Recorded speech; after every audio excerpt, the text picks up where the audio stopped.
はあ、どうして俺が無能の世話なんかしてやらないといけないんだ。意味がわからないと肩をすくめる課長。場が凍りついた。ホテルのスタッフも戸惑っている。意地悪な課長はニヤニヤと笑いながら追い打ちをかけてきた。考えてもみろ。無能のために部屋代を支払うなんてもったいないだろ。お前の部屋なんて最初から用意していないんだよ。文句があるなら社長へどうぞ。どうやら社長も自分と同じ考えだと言いたいらしい。まさかそんなはずはない。こんなことを社長が許すはずはない。なぜかやけに自信たっぷりな様子の課長に俺は困惑せずにはいられなかった。俺の名前はタクマ、24歳。今から半年ほど前にある会社の営業マンになったばかり。大学の同級生たちと比べるとちょうど1年遅れの就職だった。社会人になるのが遅れたのはあるショックな出来事に見舞われたから。最愛の母の他界だ。悪性の腫瘍が全身に転移して見つかった時には手遅れだった。打ちひしがれて何もできなくなった俺を一歩先に立ち直った父は強く励ましてくれた。辛い気持ちは父さんにもよくわかる。だけどいつまでもこのままでいるわけにはいかない。たくま、一緒に前に進もう。母さんもそうしてほしいと思っているはずだ。確かにそうだと思った。今の俺の姿を見たらきっと母さんは悲しむだろう。いつも俺にしっかりしなさいと葉っぱをかけてくれた母さん。気力を奮い起こした俺は父の全面的なサポートのおかげでどうにか就職できた。ただ配属された部署にとんでもない人がいて辛い目に遭わされることになった。そもそも俺は小さい頃から気が弱いタイプだった。内向的でインドア派で他人との交流に慣れていなかった。対人関係の苦手意識は特に小学生になってから増したように思う。当時妙にテンションの高いやつや底意地の悪いやつが周りにゴロゴロしていたからだ。ネガティブで人に心を許さないところがあってコミュニケーション能力に乏しい。俺がそういう難儀な人間であることを会社の先輩や同僚たちはすぐに見抜いたらしい。営業部のある先輩社員が俺に対する苛立ちやもどかしさをストレートにぶつけてきた。何を言っても反応が鈍いし、いつもおどおどしてるし、見ててイラつくな。堂々とそういう元木課長に周りの社員たちは苦笑いを浮かべていた。強引で歯に衣着せないところがあって地声が大きい営業部のムードメーカー。誰に対してもぐいぐい迫っていくし陽気だし、何と言ってもものすごく意地悪。それが元木課長41歳。彼は俺が苦手なタイプの人間の集合体のような存在だった。弱い相手を積極的にいじって周囲の笑いを取ろうとするところが何よりも嫌だった。言うまでもなく彼も俺を毛嫌いしていた。その上嫌いだという思いを隠さなかった。たくま、お前マジで邪魔だわ。視界に入るとイラッとする。遠慮なくズバズバと物を言うことは時には重要なことだし、仕事の上でも有効だと思う。だけどあけすけな態度がいつも歓迎されるわけじゃない。沈黙が必要な場合だってある。元木課長はそのことを知っているのに実践していないのだった。彼は会うたびに俺のことを邪魔者扱いした。俺を早く辞めさせようとしていたのだろう。実際さっさといなくなれといったニュアンスの言葉を浴びせられたこともあった。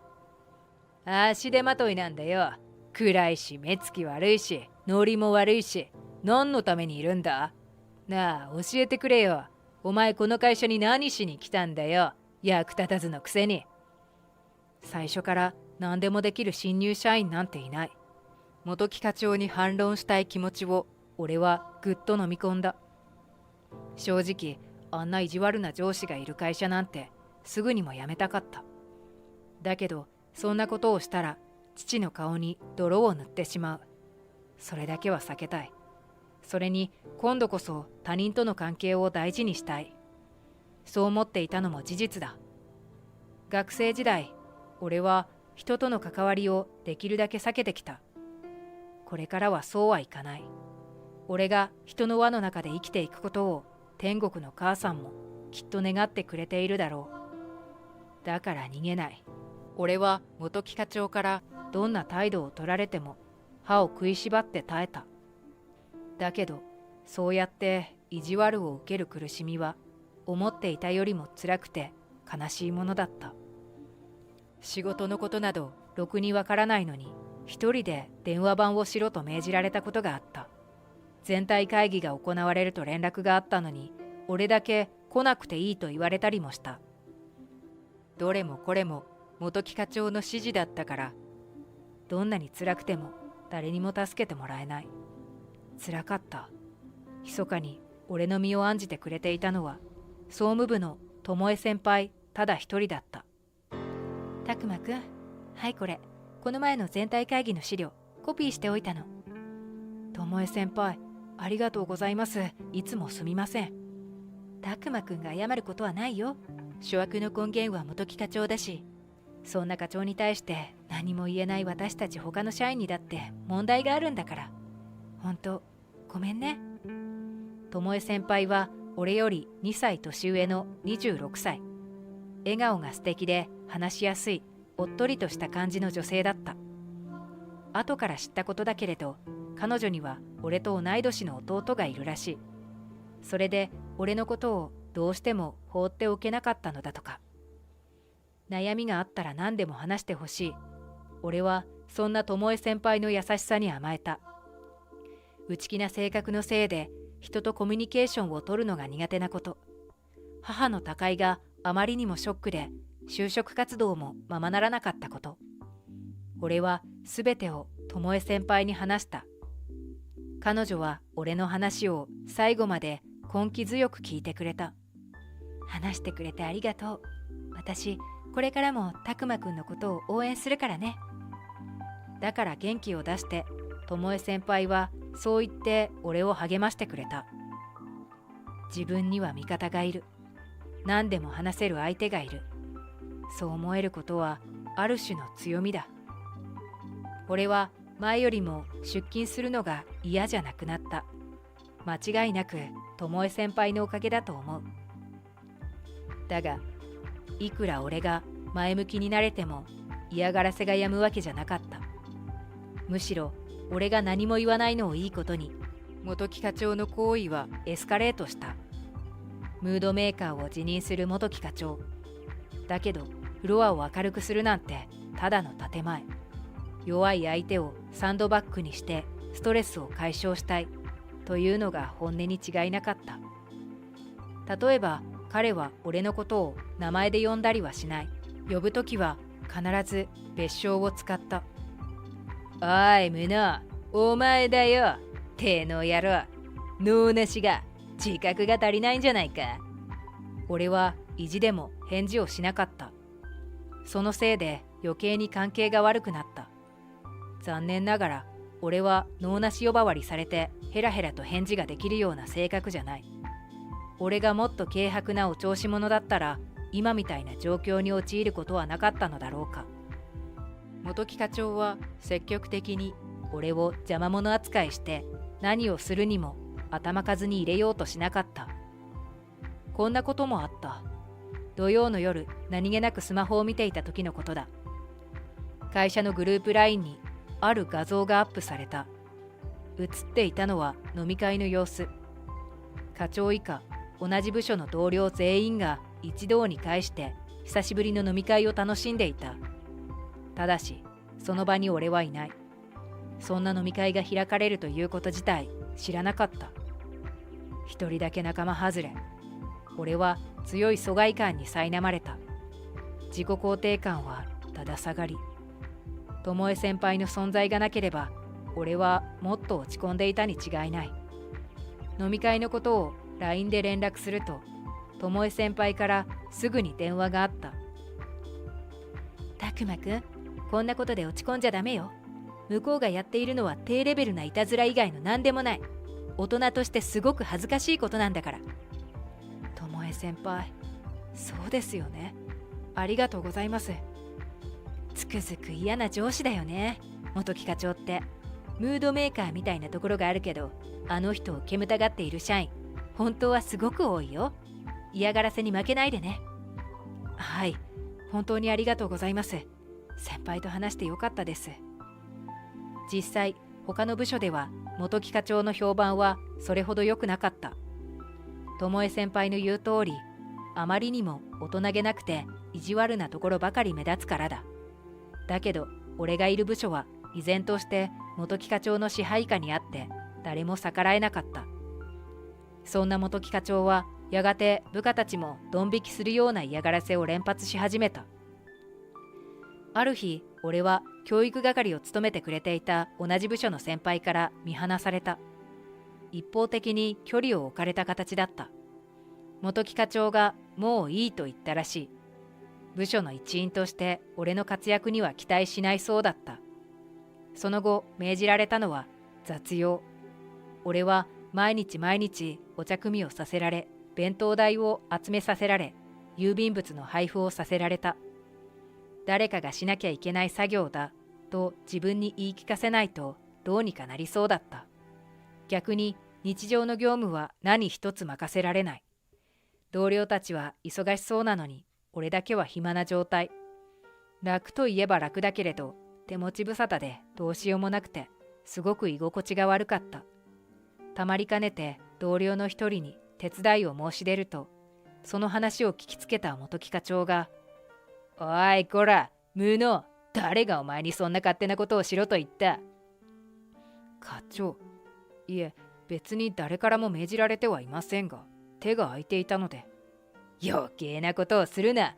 お前が何かしても足を引っ張るだけだろうが。単純作業ならそんなことにはなりません。私にも何かさせてください。俺はどうにか食い下がった。静まり返るフロア、舌打ちする元木課長。元木課長は俺を孤立させて退職に追い込もうとしていた。何しろ弱い俺だ。きっとすぐに辞める。課長はそう思っていただろう。だけど、こうして真っ向から反発された。元木課長はすごく腹立たしそうだった。そこまで言うなら仕事させてやる。ただし、他の場所でな。与えられたのは誰もいない会議室での資料整理の作業だった。雑多な資料を必要なものとそうでないものに分け、不要なものをシュレッダーにかける。孤独な単純作業を続けていると気がめいって仕方なかった。それにすごく悔しかった。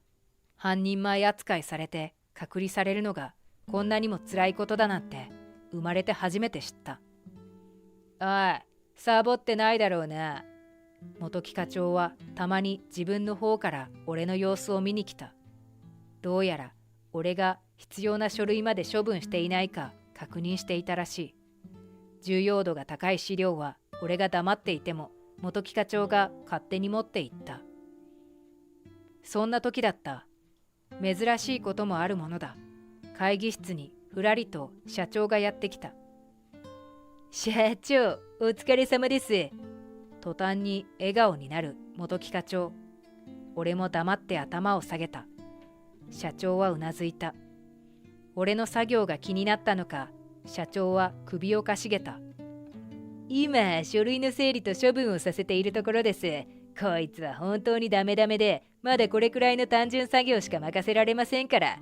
本当に低レベルなやつですよ。まさか、社長の前でバカにされるとは思わなかった。俺は反発したい気持ちをどうにかこうにか抑えつけた。ここでムキになって言い返しても何一ついいことはない。それに俺がまだ一人前の仕事をできないのは本当のことだ。じっと悔しさに耐える俺、笑う元木課長、厳しい表情の社長。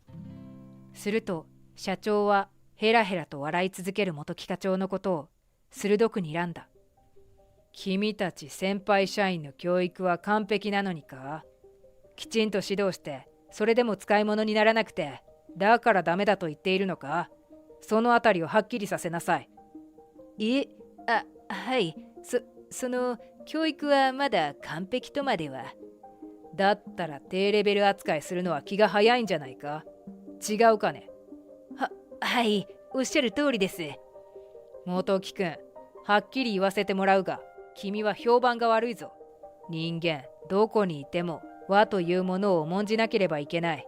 そのことについてよく考えてみなさい。はい、申し訳ありません。肝に銘じます。去り際、社長は俺に努力を続けなさいと声をかけてくれた。そのいつになく厳しい眼差しを受け止めて、俺は深くうなずき返した。社長が立ち去った後、元木課長は近くにあったパイプ椅子を蹴り飛ばした。あのクソ社長、何が和だ。ほっとけ、バカ野郎。なんてろくでもない人なんだろう。俺は上司が陰で社長に悪態をつくのを見ていられなかった。苛立ちを募らせた元木課長は、その後一層俺に意地悪をするようになった。それから数ヶ月後、毎年恒例だという社員旅行の日がやってきた。費用は会社持ち。今年の行き先は沖縄。みんなとても楽しみにしていた。ところがだった。いざホテルに着いてみると、宿泊名簿に俺の名前だけがない。困惑する俺とホテルスタッフのところに幹事の元木課長がやってきた。課長、すみません。私の名前が名簿にないので確認をお願いしたいんですが。はあ？どうして俺が無能の世話なんかしてやらないといけないんだ。意味がわからないと肩をすくめる元木課長。その態度ではっきりわかった。これは課長の意地悪だ。いつものように俺だけを仲間外れにしようという魂胆らしい。元木課長はカウンターに体を預けてニヤニヤと笑いながら続けた。考えてもみろ。無能のために部屋代を支払うなんてもったいないだろ。お前の部屋なんて最初から用意してないんだよ。文句があるなら社長へどうぞ。社長も課長と同じ考えだとおっしゃるんですか？ああ、そうさ。お前みたいな使えないやつはいらないとおっしゃるだろうよ。だからさっさと別のホテルにでも行け。自腹で勝手に泊まれ。いいな。冗談にしてはあまりにもたちが悪い。笑って流すことなんて俺にはできなかった。しかもその直後、元木課長は越えてはならない一線を越えてきた。聞いたぞ。お前、父子家庭らしいな。母親はどうした？ダメな息子が嫌になって逃げたのか？だとしたら賢明だな。俺が親ならこんな息子はドブにでも捨てたいよ。他界した母のことまで持ち出されるとは思わなかった。つくづくろくでもない男だ。もう我慢できない。我慢する必要はない。俺は少し離れた場所で幹部と談笑していた社長に手を振り、声をかけた。父さん、ちょっといいかな。